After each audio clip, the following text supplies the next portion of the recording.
Évangile de Jésus-Christ selon saint Luc, chapitre 17, versets 20 à 25.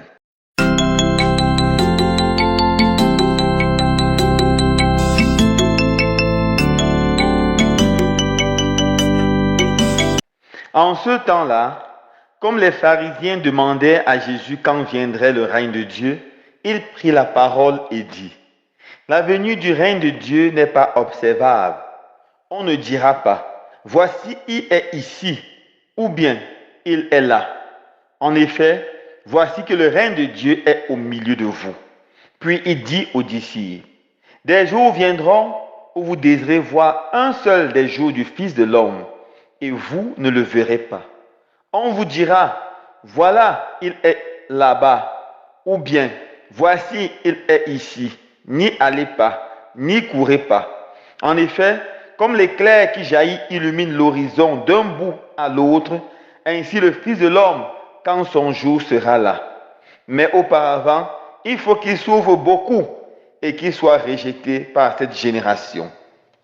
Acclamons la parole de Dieu. Louange à toi, Seigneur Jésus.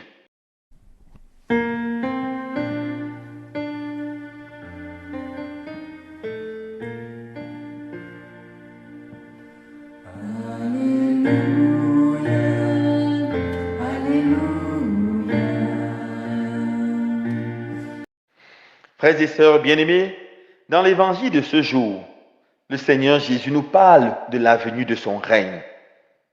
Il dit précisément: la venue du règne de Dieu n'est pas observable. La venue du règne de Dieu n'est pas observable. Mais en fait, c'est quoi le règne de Dieu? Le règne de Dieu est différent du règne de ce monde. Le règne de Dieu, c'est un règne qui se fait dans le cœur des hommes et de façon humble. En fait, le règne de Dieu commence par l'avènement de la personne de Jésus. Il a commencé de façon très humble, il y a plus de 2000 ans, à Bethléem. Jésus vient dans le monde. Et pendant tout son ministère public, il a annoncé le règne de Dieu. Un règne qui n'arrivera pas de façon spectaculaire, ostentatoire, avec la force des armes, le crépissement des armes, comme on le voit dans plusieurs parties du monde, mais dans l'humilité, dans la paix et dans la simplicité. Le règne de Dieu, c'est finalement la personne de Jésus qui s'incarne dans la vie de tous les êtres humains. Et il s'incarne en y apportant l'amour. Le règne de Dieu, c'est quand deux hommes acceptent de s'aimer, quand une communauté accepte de s'aimer, quand des frères et sœurs acceptent de faire chemin ensemble, alors le règne de Dieu est présent. Le règne de Dieu est présent chaque fois que les hommes acceptent de se pardonner et d'enterrer la hache de guerre. Le règne de Dieu est présent lorsque des hommes acceptent à se priver de ce qui leur appartient pour donner aux pauvres, aux faibles, pour faire la charité, pour faire l'aumône. Le règne de Dieu arrive chaque fois où les hommes acceptent de se pardonner mutuellement et se donner une seconde chance. Le règne de Dieu, c'est lorsque les hommes osent le pari de la réconciliation. Le règne de Dieu, c'est chaque fois où les hommes pleurent leurs péchés et décident de se mettre radicalement sur le chemin de la conversion. Voilà le règne de Dieu. Alors, comment faire pour que le règne de Dieu vienne? Premièrement, nous devons prier, frères et sœurs bien-aimés, afin que le règne de Dieu vienne. La prière. Dans le Notre Père, cette belle prière enseignée par notre Seigneur lui-même, nous écoutons cette belle pétition: que ton règne vienne. Ça doit être la prière de chacun et chacune d'entre nous. Prier que le règne du Seigneur vienne dans notre vie personnelle. Que le règne de Dieu vienne dans nos familles. Que le règne de Dieu vienne dans notre pays. Que le règne de Dieu vienne dans l'univers, dans le monde entier.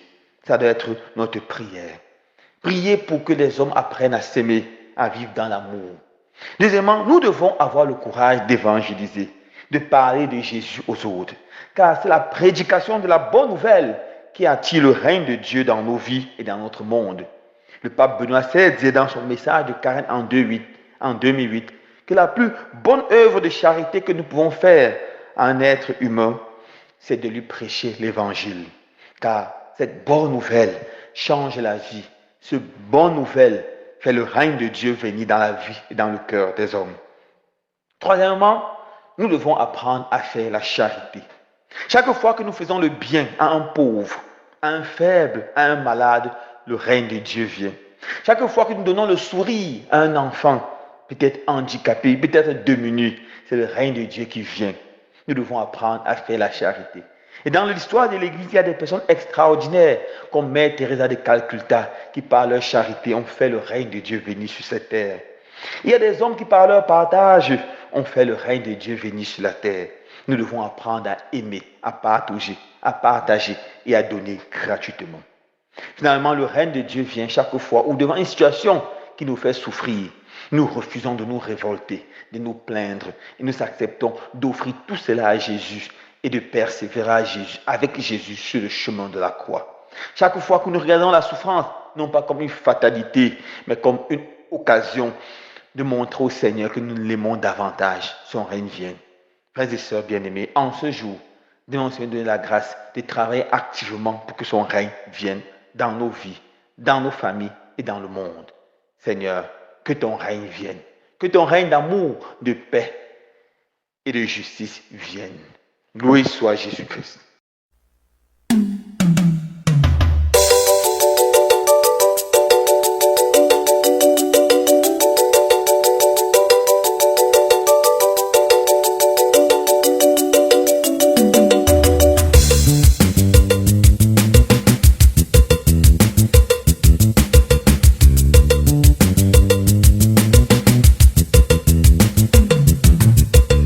Zungu kusoma po bishop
peut